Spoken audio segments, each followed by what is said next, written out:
Some handshakes can cost a man everything. The words would echo through Grant Ashford's mind long before the night was over, but at that moment, standing beneath the crystal chandeliers of Manhattan's most exclusive charity gala, he had no reason to believe they meant anything at all.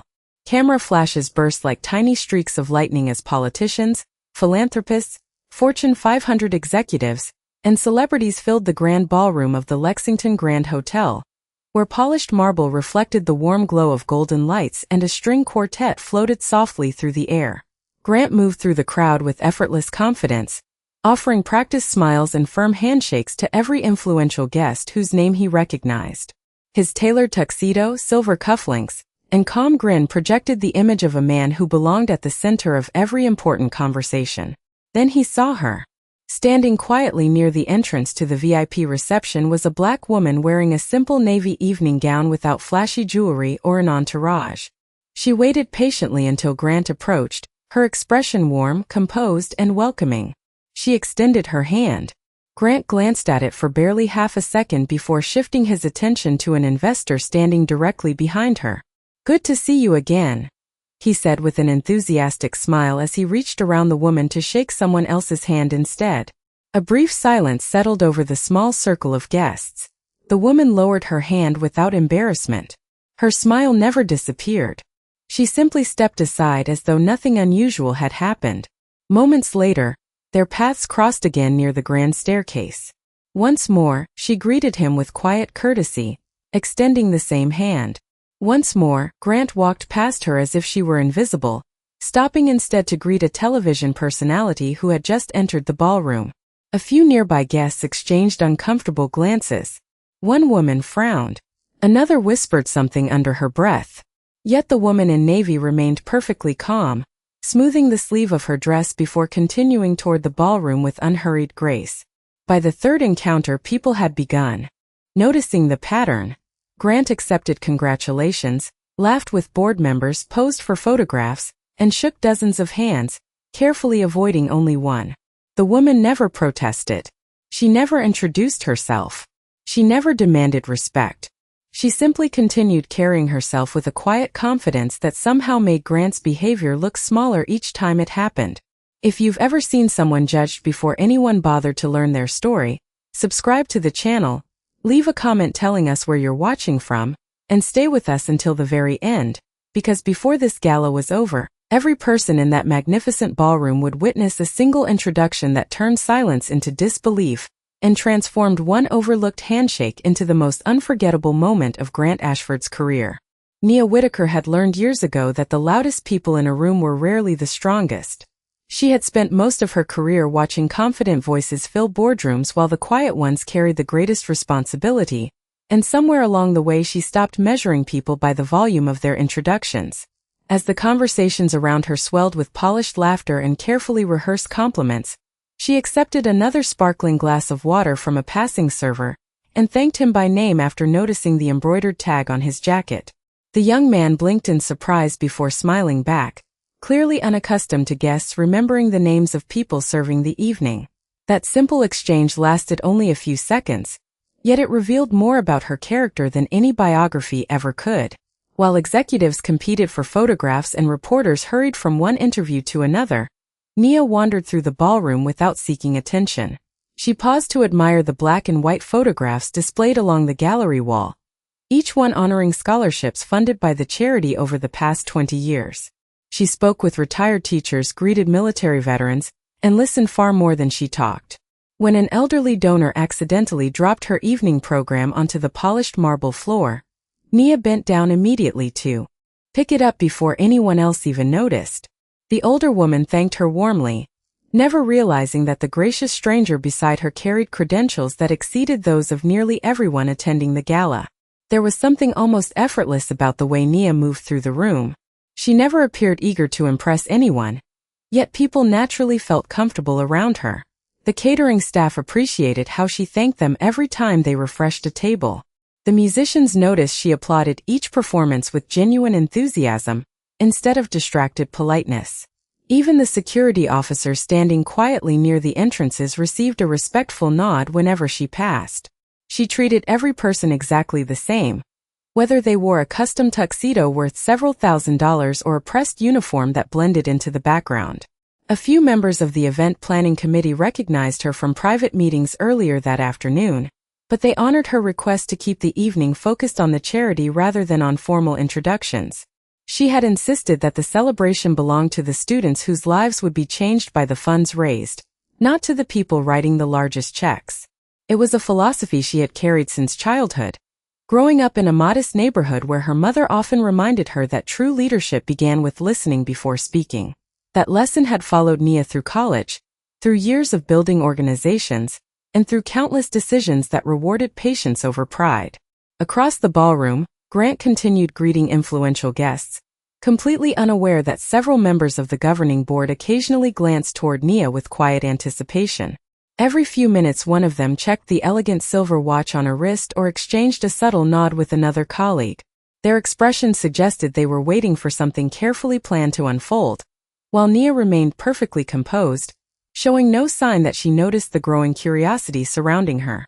She simply smiled, folded her hands gently in front of her, and waited with the calm confidence of someone who never needed recognition to understand her own worth. Grant Ashford had built an empire by trusting first impressions, and after nearly 25 years of climbing from an ambitious investment analyst to the celebrated chief executive officer of Ashford Global Holdings, he had convinced himself that instinct rarely failed him. Financial magazines praised his fearless decisions. Business television hosts admired his confidence. Young entrepreneurs quoted his interviews as if they were modern leadership manuals. Every success reinforced the same belief that had quietly settled into his mind over decades. Important people looked important, powerful people announced themselves, and those who truly mattered never had to wait to be noticed. It was a philosophy that had earned him millions of dollars, but it had also built invisible walls around his judgment. As he continued moving across the ballroom, every conversation seemed to revolve around him. Investors eagerly discussed market forecasts. City officials thanked him for sponsoring educational initiatives. Charity organizers praised the generous donation his corporation had pledged earlier that year. Grant accepted every compliment with polished ease, remembering names, recalling business deals, and effortlessly guiding conversations toward future opportunities.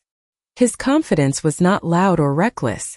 It was controlled, refined, and sharpened by years of standing at the top of executive boardrooms where hesitation often meant defeat. Yet beneath that polished exterior existed another habit, one that had become so natural he no longer recognized it. Every person he met was quietly categorized within seconds. The expensive watch, the designer shoes, the tailored suit, the recognizable face, the influential last name the company printed on a badge. His mind assembled those details almost instantly before deciding how much attention each individual deserved. It happened so quickly that it felt less like a choice and more like breathing. Across the room, he noticed Nia Whitaker once again speaking with several volunteers helping organize the silent auction. From where he stood, the interaction seemed insignificant. He assumed she was thanking staff or asking for directions. When another executive casually asked if Grant had met the woman in the navy gown, he answered with a dismissive smile. "Not everyone at these events is someone you need to know," he replied before turning the conversation toward a pending acquisition that promised record profits. The executive gave a polite nod, although his expression suggested quiet uncertainty. Nearby, two members of the governing board exchanged another glance before looking toward the ballroom entrance where several senior trustees had begun arriving together. The atmosphere was changing in subtle ways that Grant failed to notice. Conversations among board members became shorter. Phones disappeared into jacket pockets. Event coordinators checked schedules one final time before taking their assigned positions near the stage. The string quartet completed its final piece before yielding to softer background music, as technicians quietly tested the microphones that would soon carry the evening's most anticipated announcement. Grant remained entirely focused on networking, believing the gala would unfold exactly as dozens of similar events always had. Every smile, every handshake, every calculated introduction strengthened his certainty that he understood the room better than anyone else. What he could not see was that the room had already begun to understand him, and the difference between those two realities was growing smaller with every passing minute until they were destined to collide beneath the bright lights of the grand ballroom. The master of ceremonies announced that guests had 15 more minutes to enjoy the reception before the evening program officially began, and the ballroom immediately filled with another wave of conversation as servers carried silver trays topped with elegant desserts and sparkling glasses. Grant accepted another handshake from a real estate developer, before turning toward a group of corporate sponsors gathered near the center of the room. As he approached them, he noticed Nia standing nearby in quiet conversation with an elderly trustee whose family had supported the foundation for decades. Without raising her voice or drawing attention to herself, she listened with genuine interest while the older gentleman spoke about the first scholarship his late wife had established many years earlier. Grant slowed for only a moment before stepping confidently into the circle. The trustee smiled warmly and prepared to introduce the woman beside him, but Grant interrupted with polished efficiency, extending his hand toward everyone except her. "It is always good to see you again," he said, greeting each familiar face while allowing his eyes to drift past Nia as though she were simply another guest waiting for someone important to arrive. The conversation paused for an awkward second. Nia responded with the same calm expression she had worn all evening and offered a courteous smile. "Congratulations on your company's recent expansion," she said sincerely. Her voice was steady, respectful, and free from sarcasm. Grant acknowledged the compliment with nothing more than a quick nod before redirecting his attention to another executive. "Thank you. We have been fortunate," he replied, already discussing market performance as though her words had come from somewhere across the room instead of directly beside him. A few guests shifted uncomfortably. One woman quietly looked at Nia before lowering her eyes to the floor. Another guest seemed ready to speak but chose silence instead. The trustee who had been speaking with Nia appeared mildly disappointed, yet he respected her composure and allowed the conversation to continue without interruption. Grant laughed confidently after one sponsor complimented his leadership, then casually remarked, "These events always attract new faces. Sometimes it is difficult to know who belongs to which organization anymore."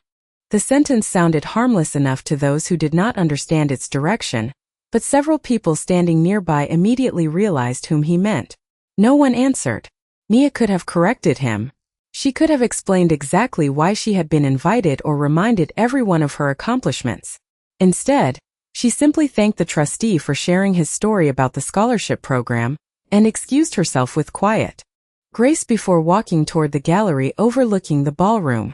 There was no trace of anger in her face, only a peaceful confidence that seemed strangely untouched by the slight she had just experienced. As she disappeared into the softly lit corridor, several members of the governing board watched her leave before exchanging concerned looks with one another. One board member quietly leaned toward another and whispered, "She handled that better than most people would have." His colleague answered with a faint smile, "She always does." Neither man approached Grant. Neither attempted to warn him.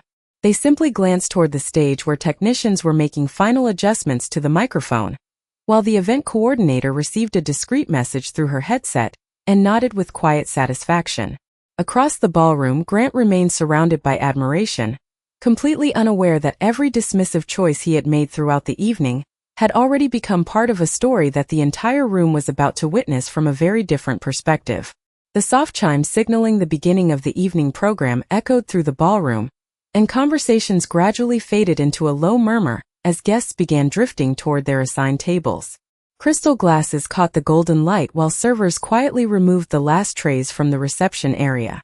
A sense of anticipation settled over the room, subtle but unmistakable. Nia walked toward the front with the same composed pace she had maintained all evening, stopping briefly when one of the younger volunteers struggled to balance a stack of auction catalogs. Without hesitation, she reached out, steadied the pile, and offered an encouraging smile. "You are doing a wonderful job," she said gently. The volunteer thanked her with visible relief before hurrying away. Several nearby guests noticed the exchange, and more than one person smiled, quietly impressed by the grace she showed in moments no cameras were capturing. Across the ballroom, Grant continued enjoying the attention surrounding his table. A newspaper columnist congratulated him on his latest acquisition, while another executive joked that the Gala had practically become an annual celebration of Grant's success.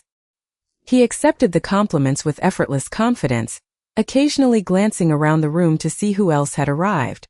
His eyes briefly landed on Nia as she made her way toward the front section reserved for foundation leadership. Assuming she had wandered into the wrong area, he turned toward the event coordinator standing nearby. "You may want to check the seating assignments," he said in a calm but unmistakably dismissive tone. "I think one of the guests is headed for the leadership section." The coordinator followed his gaze, recognized Nia immediately, and for a fraction of a second seemed unsure how to respond. Before she could answer, another organizer approached her with an urgent scheduling question, forcing her attention elsewhere. Grant interpreted her silence as agreement and returned to his conversation without another thought. A few board members overheard the exchange. One slowly removed his reading glasses and sighed under his breath.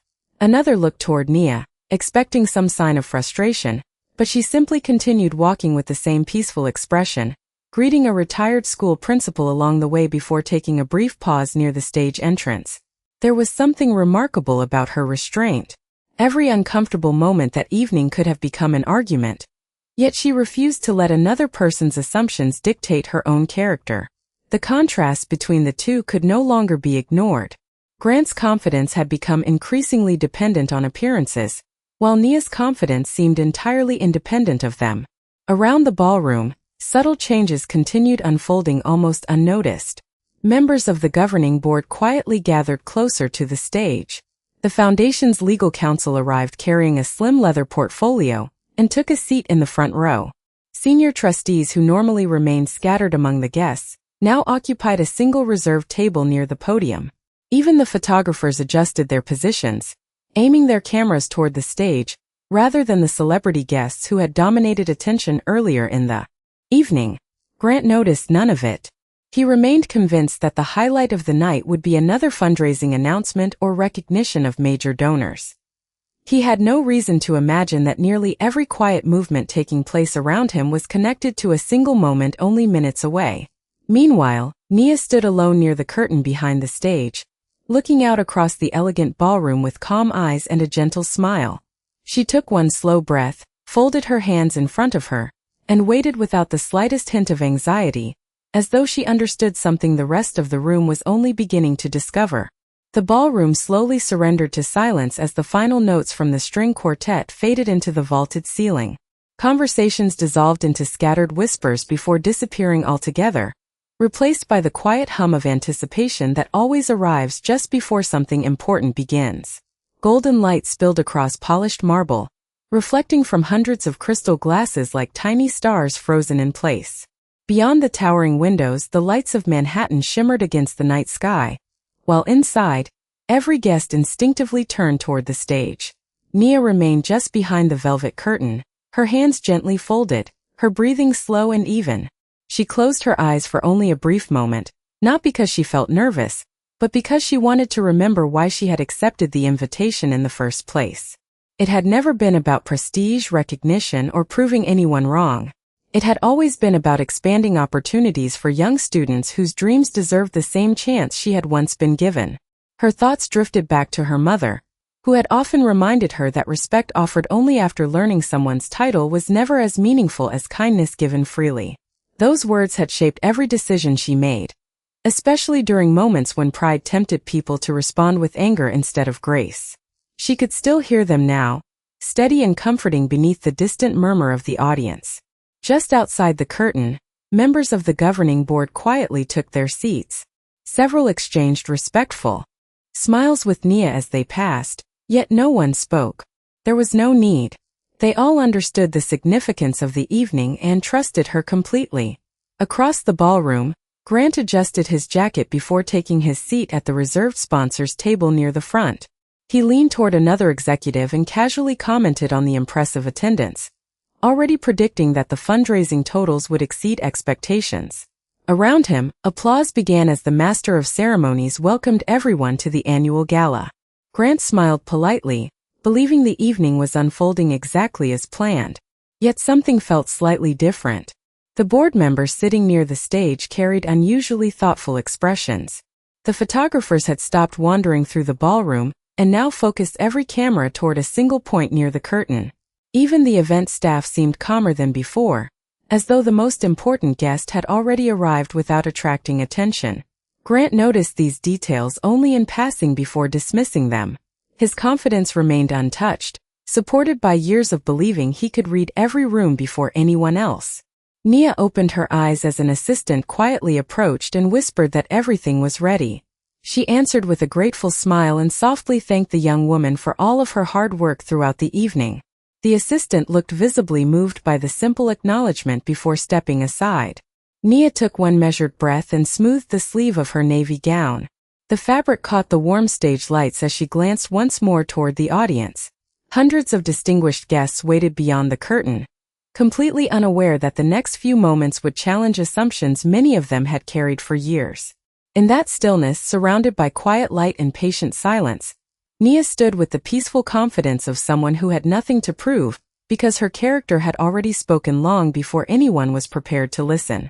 The master of ceremonies stepped to the center of the stage and welcomed the audience with a warm smile before thanking every donor, volunteer, educator, and community leader whose generosity had made the evening possible.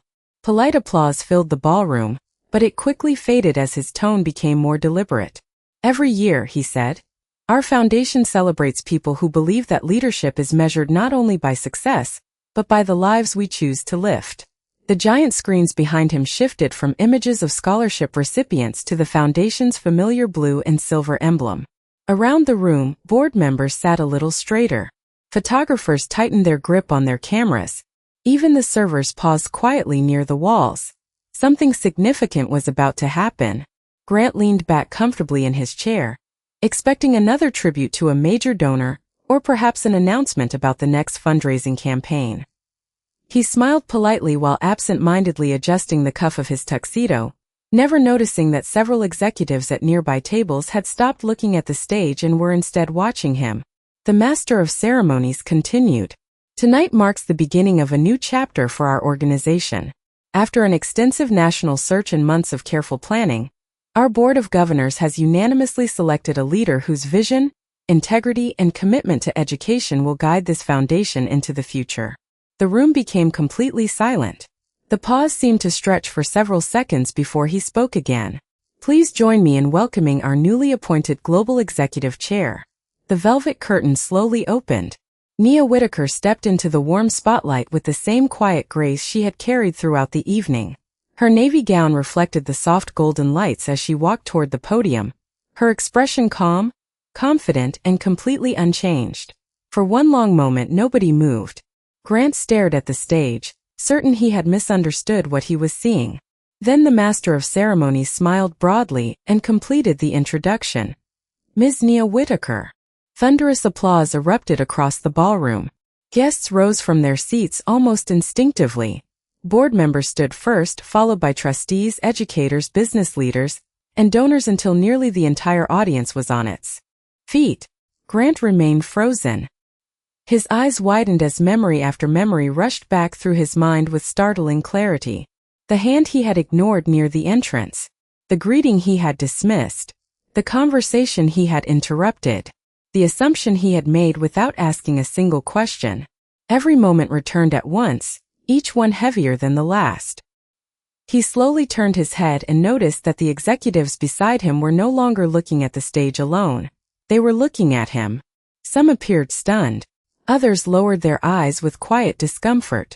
Across the ballroom, the elderly trustee who had spoken with Nia earlier offered her a proud smile before joining the standing ovation.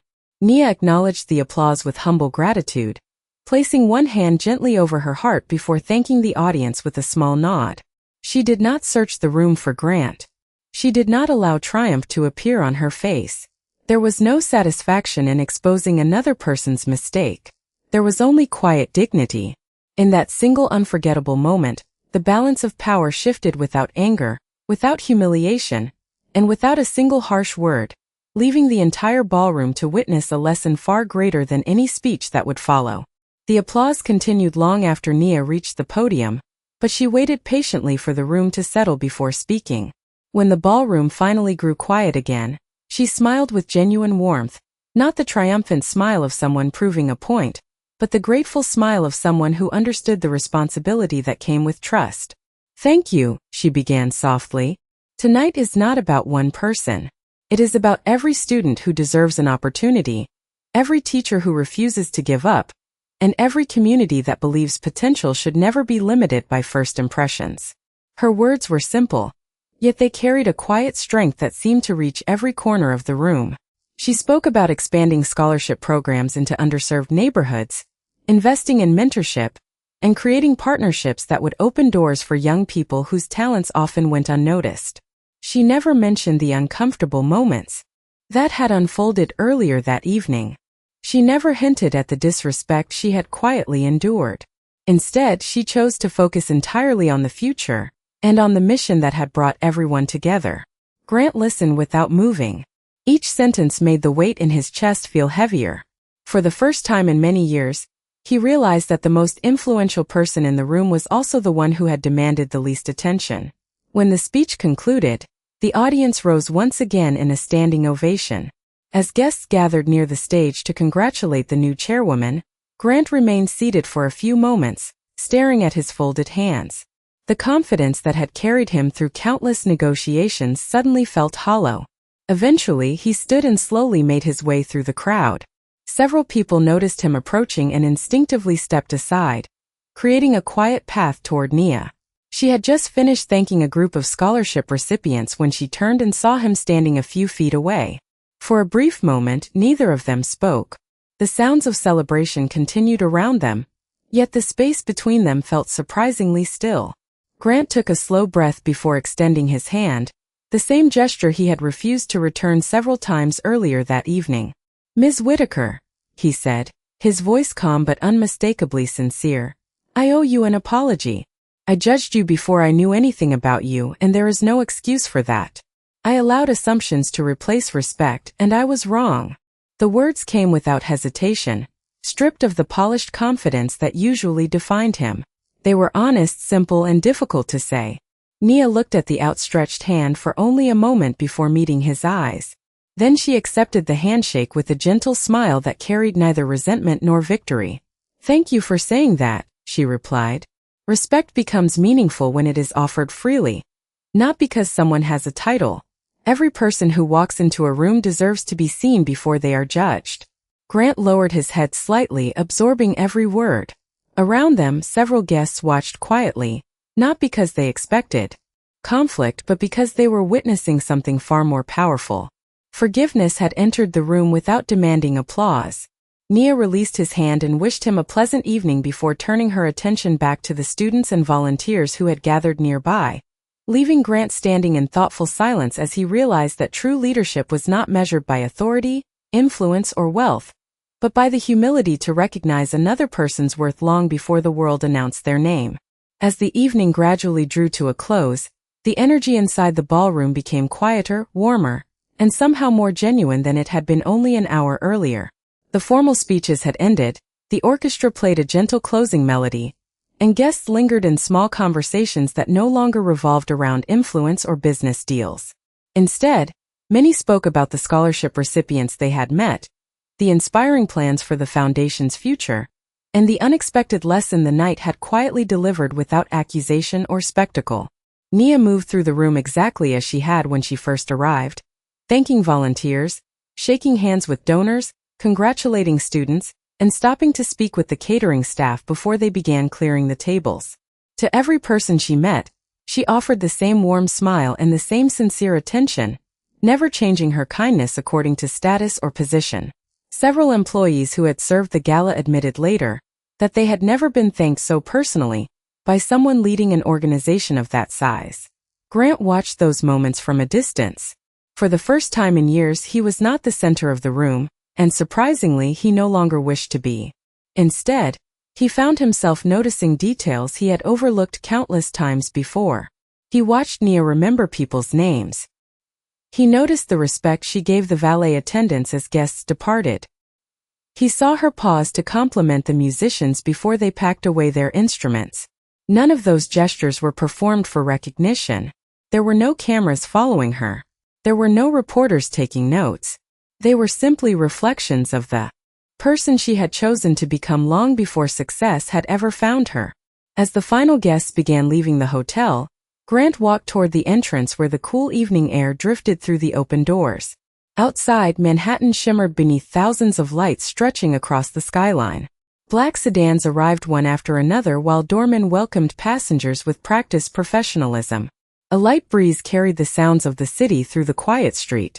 Nia stepped outside a few moments later, thanking the doorman before waiting for her car. Grant approached once more, this time without confidence, without titles, and without the invisible distance he had carried all evening. "I hope we have the opportunity to work together," he said honestly. Nia smiled with the same quiet grace that had remained unchanged from the beginning of the night. "I hope we have the opportunity to help more people together," she answered. "That matters much more." Grant nodded slowly. There was nothing left to add. Her answer reminded him that leadership was never about standing above others. It was about lifting others without expecting anything in return. A black sedan pulled to the curb, and before stepping inside, Nia thanked the driver by name after reading the small identification badge on his jacket. The driver smiled with genuine surprise, just as the young server had smiled hours earlier. It was a small moment that almost no one noticed, yet somehow it became the perfect ending to the evening. As the car disappeared into the glowing streets of New York City, Grant remained standing beneath the golden lights of the hotel entrance, watching until the taillights faded into the distance. The handshake he had ignored was gone forever, but the lesson it carried would remain with him for the rest of his life. Sometimes the greatest measure of a person is not the title they hold, the wealth they possess, or the applause they receive. Sometimes it is the kindness they continue to offer even after the world has given them every reason to withhold it.